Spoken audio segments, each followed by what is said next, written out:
ಜಮ್ಮು ಕಾಶ್ಮೀರ, ಪಂಜಾಬ್, ರಾಜಸ್ಥಾನ, ಗುಜರಾತ್ನ ಹಲವು ಕಡೆಗಳಲ್ಲಿ ಈಗಾಗಲೇ ಫೈರಿಂಗ್ ನಡೀತಾ ಇದೆ. LOCಯಲ್ಲಿ ಫೈರಿಂಗ್ ನಿಲ್ಲಿಸಿದೆ ಪಾಕಿಸ್ತಾನ.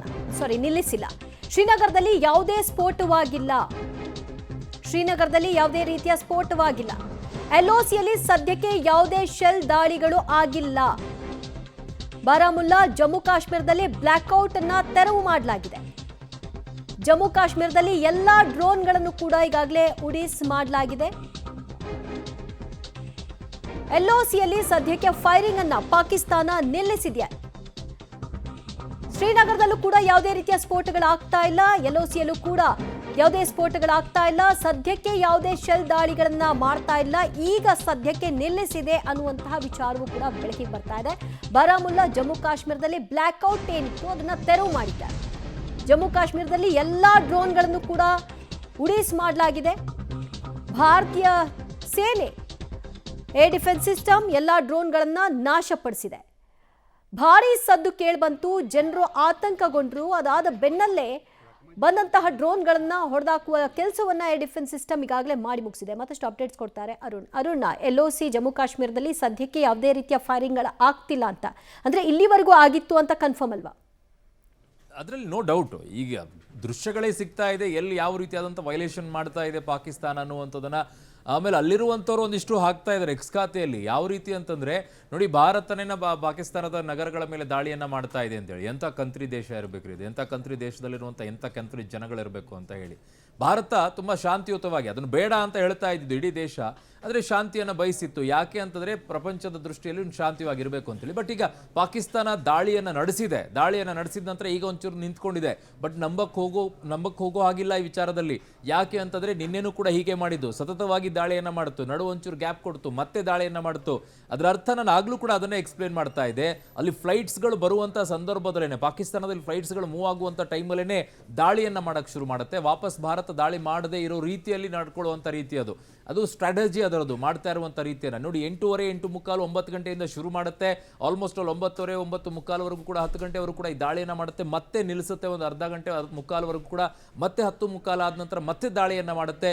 ಸತತವಾಗಿ ಇದನ್ನ 3ನೇ ದಿನವೂ ಕೂಡ ಇದೇ ರೀತಿಯಾದಂಥ ತಂತ್ರಗಾರಿಕೆಯಲ್ಲ ದಾಳಿಯನ್ನು ಮಾಡಿಸ್ತಾ ಇರುವಂಥದ್ದು. ದಿವ್ಯಾ, ಓಕೆ, ಹಾಗೆ ಸಂಪರ್ಕದಲ್ಲಿರಿ ಅರುಣ್. ಇನ್ನಷ್ಟು ಅಪ್ಡೇಟ್ಸ್ ಪಡ್ಕೊಳ್ತೀನಿ. ಸದ್ಯ ಕಳೆದ 2 ದಿನಗಳಿಂದ ಮಾಡ್ತಾ ಬಂದಿದ್ದನ್ನೇ ಪಾಕಿಸ್ತಾನ ಇವತ್ತು ಕೂಡ ಮುಂದುವರಿಸಿದೆ ಅನ್ನೋದ್ರಲ್ಲಿ ಅನುಮಾನ ಬೇಡ. ಯಾಕಂದ್ರೆ 4 ರಾಜ್ಯಗಳ ಹಲವು ಪ್ರದೇಶಗಳಲ್ಲಿ ಈಗಾಗಲೇ ಶೆಲ್ ದಾಳಿಯನ್ನು ನಡೆಸಿದೆ. ಅದರ ಪರಿಣಾಮಗಳು ಕೆಲವು ಕಡೆಗಳಲ್ಲಿ ಡ್ಯಾಮೇಜ್ ಆಗಿದೆ.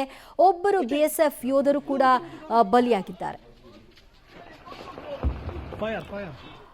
ಅರುಣ್ ಮತ್ತೆ ಕನೆಕ್ಟ್ ಮಾಡ್ಕೊಳ್ತಾ ಇದ್ದೀನಿ. ಅರುಣ್, ಎಸ್, ಈಗ ಪಾಕಿಸ್ತಾನ ಏನು ಹೇಳ್ಕೊಳ್ತಾ ಇತ್ತು, ಭಾರತ ಆರಂಭ ಮಾಡಿದೆ, ಇದನ್ನ ನಿಲ್ಸಿದ್ರೆ ಸರಿ ಹೋಗುತ್ತೆ ಅಂತ. ಈಗ ಮತ್ತೆ ಅದೇ ನಾಟಕ ಆಡಬಹುದಾ? ಭಾರತನೇ ಮಾಡಿರೋದು, ನಾವೇನೂ ಮಾಡಿಲ್ಲ, ನಾವು ಉಲ್ಲಂಘನೆ ಮಾಡಿಲ್ಲ ಅಂತ. ಇಡೀ ಪ್ರಪಂಚಕ್ಕೆ ಹೇಳಿದ್ದೀವಿ, ಭಾರತ ಪದೇ ಪದೇ ಹೇಳಿದ್ದೀವಿ, ನಾವು ಯಾವುದೇ ರೀತಿಯಾಗಿ ದಾಳಿಯನ್ನ ಮಾಡಿಲ್ಲ. ಮೊದಲನೇದಾಗಿ ದಾಳಿ ಮಾಡಿದ್ದೇ ಪಾಕಿಸ್ತಾನ. ಅದು ಪಹಲ್ಗಾಮ್ನಲ್ಲಿ ನಮ್ಮ 26 ಜನರನ್ನ ಹೊಡೆದಾಕಿದಂಥ ಆ ರಾಕ್ಷಸರ ವಿಚಾರದಲ್ಲಿ ಪಾಕಿಸ್ತಾನದಿಂದ ಬಂದಂಥವ್ರೆ ಅವರು. ಯಾಕೆ ಅಂತಂದ್ರೆ LOC ಒಳಗಡೆಗೆ POK ಒಳಗಡೆಯಿಂದ ಬಂದಿರುವಂಥವ್ರು, LOC ಗಡಿಯನ್ನು ದಾಟ್ಕೊಂಡು ಬಂದಿರುವಂಥವ್ರು.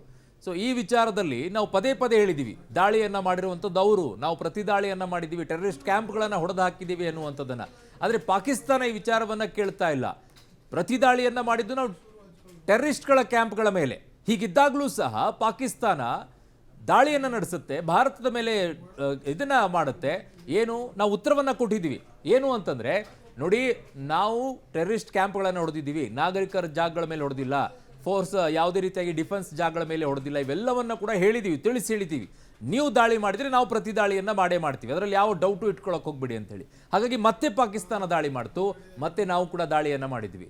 ಅದಾದ ನಂತರ ಮತ್ತೆ ದಾಳಿಯನ್ನು ಮಾಡ್ತು, ಮತ್ತೆ ದಾಳಿ ಮಾಡಿದ್ವಿ, ಅವರ ಏರ್ ಬೇಸ್ಗಳನ್ನು ಹೊಡೆದಾಕುವಂಥ ಕೆಲಸ ಮಾಡಿದ್ವಿ. ಈಗ ಮತ್ತೆ ದಾಳಿ ಮಾಡ್ತಾ ಇದೆ. ಭಾರತ ಬತ್ತಳಿಕೆಯಲ್ಲಿರುವಂಥ ಅಸ್ತ್ರಗಳನ್ನು ಇಟ್ಕೊಂಡು ಆಯುಧ ಪೂಜೆಯ ದಿನ ಪೂಜೆ ಮಾಡೋಕ್ಕಲ್ಲ, ಈ ಬಾರಿ ಅದರ ಪ್ರಯೋಗವನ್ನು ಮಾಡಬೇಕು. ಭೂಪಟದಲ್ಲಿರುವಂಥ ಪಾಕಿಸ್ತಾನವನ್ನು ಅಳಿಸಿ ಹಾಕುವಂಥ ಕೆಲಸ ಆಗಬೇಕು. ಆ ಕಡೆಗೆ ಬಲೂಚಿಸ್ತಾನಕ್ಕೆ ಏನು ಕೊಡಬೇಕಾಗಿದೆ ಅದನ್ನು ಕೊಡಬೇಕಾಗಿದೆ.